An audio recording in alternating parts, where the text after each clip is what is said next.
Pünhan'dan oxuduğun təxminən, balaylı ilə deyim. ən rahatı kimdir? Pünhandır, Akşindir. Mənim rahat ola biləcəyim insanlardır. Rahat Bəli. ola biləcəyim. Akşın. Pünhanda, Akşində. Yox, Amma- ikisindən biri. Amma mən sənə Bir bir adam şey deyim. istəyirəm ad. Mən Akşin təbii ki, yəni başqa bir ad düşünə də bilmərəm. Düzəltdin. Çünki Akşinlə illərdir mən bu sənətdəyəm. Mən bilirəm ki, İllərdir. duyetsiniz gəl, onu saxlayacaqdı. Ona görə deyirdim ki, Akşın ya Pünhan. Bəzən insan gərək tərəziyə qoyanda baxsın ki, Kişilər danışamısınız? kimi kimlə Evet. tərəziyə qoyursan. İstər, mən şəxsiyyətlə işim yoxdur. Mən şəxsiyyətlərinə heç vaxt qarışmıram.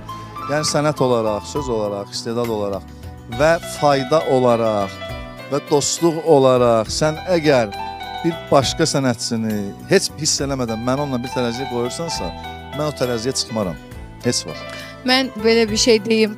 Tərəzinin vaxtında dəyərini bilərdim. Başqasını o tərəzilərə çıxartmazdım. Bugün o tərəzidə tək sən dayanardın. Bravo! Hadi bir dənə oradan görünəyin.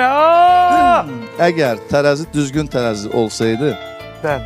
onun göstəricisi düzgün olsaydı, mən o tərəzidəki daşı heç vaxt dəyişməzdim. Akşin, Çünki güvəndiklərimiz bilirsiniz də, düz çıxmır. bazarlarda da belə bir şey var ki, Güvəndiklərimiz düz çıxmır. Tərəzidən nə bəzi gözləyirsən? daşların içərisini oyurlar.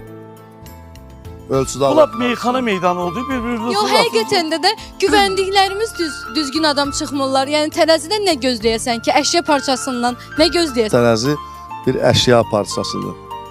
Tərəzi əgər ölçünü göstərirsə, sənin əlindən qoyduğun ölçünü göstərirsə, o sənin vicdanının, sənin etibarının göstəricisidir.